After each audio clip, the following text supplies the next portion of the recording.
Sophie had always dreamed of a wedding that felt real, nothing extravagant, nothing over the top, just something honest, made with care and heart, and she believed she had found that with Ethan. They met on a rainy afternoon at a small coffee shop. Their connection was easy, the kind that didn't need too many words. Laughter came naturally, values aligned, and slowly they began to build a future together. After 2 years, they were engaged, and the big day was set. Sophie, ever attentive and devoted, planned every detail of the ceremony. The vows, the seating, the dress. Everything done with love. What she didn't know was that even with everything ready, her story wasn't going to end with a simple, happily ever after. Just one day before the wedding, something happened. Something that would tear her expectations apart and force her to make the most important choice of her life. She could have hidden. She could have cancelled. She could have disappeared. But Sophie did something else, something no one, not even herself, saw coming. On the morning before her wedding, Sophie woke up feeling light, her hands full of anticipation. Everything felt like it was finally falling into place. The dress was steamed and hanging on the bedroom door. The wedding favors were neatly arranged, in labeled boxes. Even her shoes, carefully chosen and sitting in the corner, seemed to smile back at her. Her phone buzzed non-stop with messages. Congratulations from aunts, excited voice notes from bridesmaids, and last-minute confirmations from vendors. The hair appointment was scheduled for that afternoon. That night, as per the tradition she had made up for herself, she would sleep alone, just her hopes, and the silence of what was to come. Sophie was the kind of woman who planned everything. A list for every task, a backup for every plan, and a calmness that came from being prepared. That morning, she felt ready, in control, or so she thought. Around 4 p.m., while reviewing her handwritten vows, Ethan's phone buzzed on the kitchen counter. He had stopped by earlier to drop off a few things, some documents, a small package, and a quick kiss before the whirlwind of wedding prep consumed them both. He had accidentally left his phone next to the coffee jar. Sophie almost called him to come back for it, but something made her hesitate. The phone buzzed again and again. Curious and oddly unsettled, she picked it up. There was no password, maybe a slip or maybe too much confidence. The screen was lit up with a series of messages from someone saved only as L. Are you really getting married tomorrow? Last night you were still saying you were mine. I can't believe you're going to pretend this never happened. Sophie's chest tightened. Time stood still. A wave of nausea rose through her body. With trembling hands, she opened the conversation. There it was. Messages, photos, confessions. Fresh, undeniable, unforgivable. The woman he had always called. Just an old friend wasn't a friend at all. She was something else entirely. Someone he had clearly never let go of. Not even a day before marrying someone else. Sophie sat on the couch, phone still in hand, unable to breathe. She didn't cry immediately. The shock was louder than the sadness, louder than the fury. Her heart tried to catch up with what her eyes had just seen. The last messages were from just the night before. Hours before, he kissed her on the forehead and whispered, "I love you." For a brief moment, Sophie considered calling him, confronting him, screaming, cancelling everything, ripping the dress, throwing the ring, but she did none of that. She just sat in silence and breathed. The pain inside her was too raw for impulsive decisions. She needed to think, to process, to remember who she was, beyond the dress, beyond the plans, beyond the betrayal. What came next would be the hardest choice of her life. But maybe, just maybe, it would also be the most freeing. The house was quiet, but inside Sophie, everything was chaos. The hours that followed passed like a slow-motion film. Her wedding dress still hung on the door, pristine, untouched, unaware of the storm brewing around it. The bouquet she had picked out herself, was in a vase on the table, vibrant and fresh. The contrast between what she saw and what she felt was cruel. She told no one, no text messages, no phone calls, just silence. She floated between the living room and the bedroom, clutching Ethan's phone and staring into space, as if trying to make sense of the world again. Around 7 p.m., the phone vibrated. It was Ethan. Sophie didn't answer. Then came a message. "I left my phone with you. I'm heading back to pick it up." Panic rose in her chest. He didn't know what she knew. And now he was on his way. Sophie caught a glimpse of herself in the mirror in the hallway, disheveled, pale, exhausted, and yet, in her eyes, something new was beginning to surface. A flicker, a kind of strength she had never seen before. When Ethan arrived, she greeted him with calmness. He smiled, casual, as if it were just another day before the big day. He picked up his phone and said something about how tomorrow will be beautiful. But before he could leave, she spoke. "You left the conversation open." He froze. "I read everything," she said. The silence that followed was heavier than any shout. Ethan stammered, trying to explain, claiming it meant nothing, that he had made a mistake, that he was confused. All the usual words that people use when they're caught in something they never thought would surface. Sophie looked at him, not with hate, but with clarity. A painful, cutting clarity. "I'll decide what to do, and I'll let you know." He nodded, unsure, and left without another word. She was alone again, and this time she cried, not from desperation, but from release, a kind of grief that came with knowing she had just watched a version of her future collapse in front of her, but with every tear, a layer of fear peeled away. And in that moment, Sophie knew. She didn't need a wedding to feel whole. What she needed was courage. And now she had it. When the sun rose, Sophie was already awake. In truth, she had barely slept. The night had been a long, silent conversation with herself, replaying memories, examining wounds, and weighing the weight of every choice. She had spent hours sitting beside the dress, touching its fabric, not with affection, but with acceptance. It no longer represented a celebration. It marked a turning point. The space between what she had once dreamed and what she would now choose to become. She opened the window and let the early light in. The wind was soft, fresh, as if reminding her, you still have a choice, and that was enough. She stood up with a calm kind of strength. Her steps were slower, heavier perhaps, but deliberate. And instead of canceling everything, she made a different decision. She wasn't going to run. She wasn't going to hide or vanish. She was going to show up. She would stand in front of everyone, expecting to see her marry a man, and instead she would marry herself. Sophie showered. She wore the white robe she had picked especially for that morning. She made coffee, carefully, not rushing. Every movement felt sacred now, because it wasn't about Ethan anymore. It was about her. She called her best friend, Chloe, asked her to come over, didn't explain why, just said she needed her. When Chloe arrived, she looked worried, arms full of makeup bags and accessories.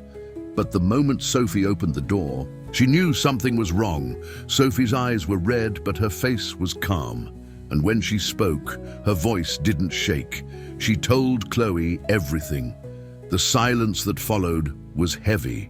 Then came the outrage. Chloe wanted to scream, call off the wedding, confront Ethan. She wanted to protect her friend. But Sophie raised her hand. "I'm not canceling the ceremony," she said. Chloe froze. Sophie took a breath. "But I'm also not getting married?" Then she explained, her plan, her decision, not out of vengeance, but out of dignity.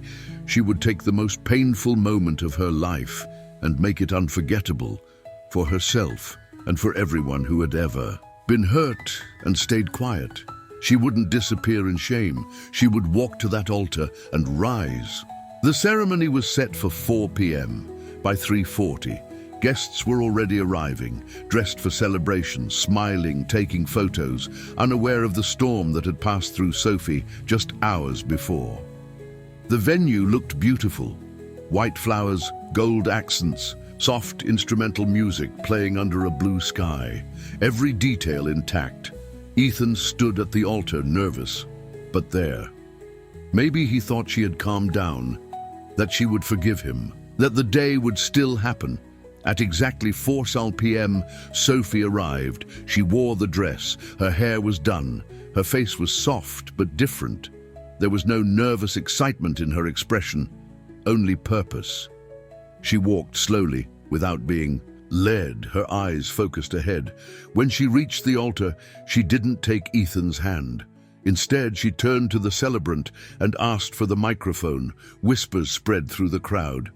Ethan blinked in confusion, his smile faltering.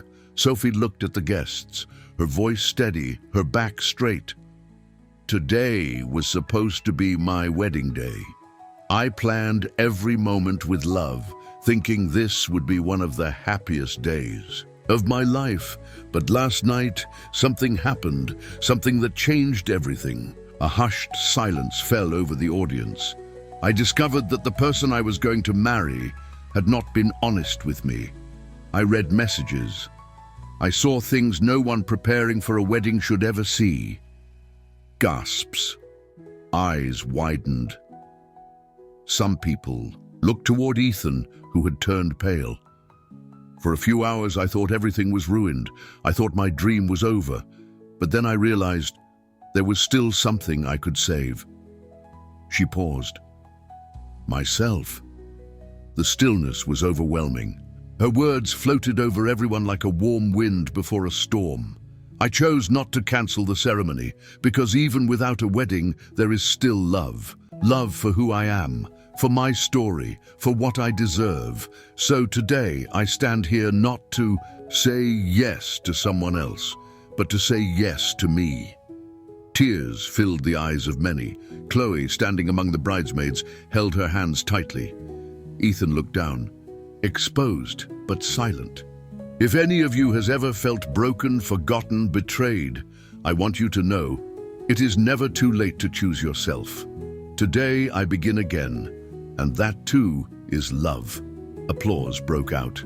First soft, then stronger, then standing. Sophie didn't cry. She smiled, and in that moment she didn't feel abandoned. She felt whole. Because sometimes the most powerful vows you make are the ones you make to yourself. The next morning, Sophie woke up to hundreds of notifications on her phone. Someone had recorded her speech at the altar and posted it online. The video had gone viral overnight. The caption read, "The bride who chose herself, the most powerful thing I've ever witnessed." Within hours, it had spread across platforms. People around the world began commenting, sharing, and messaging her. Thousands of women and men wrote to say how her story moved them, inspired them, even helped them make decisions in their own lives. Stories poured in from strangers who had been silenced by pain. And now, thanks to Sophie, they found a voice. Every buzz of her phone was another message of support, admiration, or courage. The day that was supposed to be her quietest became her loudest. Sophie, overwhelmed, sat in her living room reading every word. She cried again, not because she was broken, but because she was finally seen, not as a victim, but as someone who had taken back her power. News outlets reached out. She was invited to interviews. People wanted to hear her tell the story in her own voice. At first, Sophie hesitated. She hadn't done it for attention. She didn't want to be labeled, turned into a headline. But slowly, she realized her story had already transcended her. This wasn't just about a failed wedding. It was about what happens when a woman refuses to shrink. So she agreed to speak, not for fame, but for every person who had ever been afraid to walk away. Then came an email from a publishing house. "We saw your speech. We believe your story matters. Would you consider turning it into a book?" Sophie stared at the screen in silence. Her hands trembled, not with fear, with purpose. She replied simply, "Yes, let's write it." Ethan, meanwhile, had vanished from the spotlight. Some friends said he had left the city. Others said he was avoiding public appearances. Sophie didn't ask, didn't care. She wasn't looking back, not out of spite, but because her path had changed, and it was no longer about him. It was about the woman she had become. Months had passed since the day Sophie stood at the altar alone. The media frenzy had calmed, the interviews slowed down, and life gently returned to its own rhythm. But inside Sophie, everything was new. The woman who once spent hours perfecting wedding details was now someone who no longer sought perfection, only truth.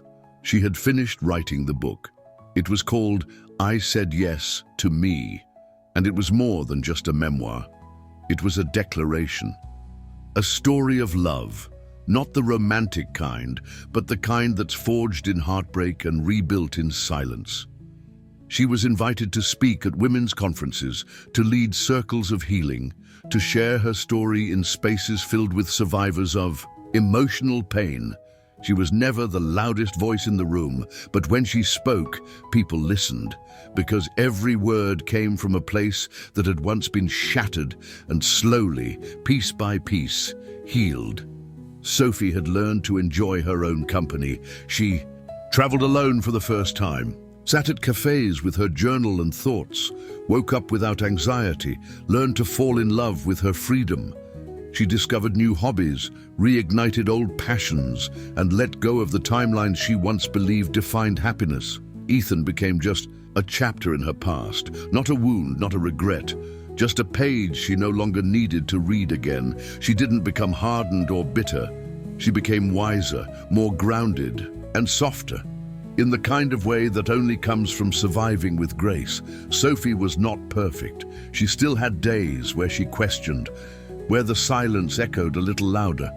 But even on those days, she stood in front of the mirror and reminded herself, you didn't lose anything, you found you. Sophie didn't get married that day, but in many ways, she walked away with something far more powerful. She stepped onto the altar, not to promise herself to someone else, but to reclaim a promise to herself. She didn't shrink. She didn't run. She rose, and maybe, just maybe, and that's what real courage looks like. Not in holding on, but in letting go with dignity. Not in keeping the fairy tale alive, but in rewriting the ending on your own terms. Maybe you've been there, too. Hurt, betrayed, quieted. Maybe you were told to forgive and move on, even when everything in you screamed no. This story is your reminder. You don't need a partner to feel complete.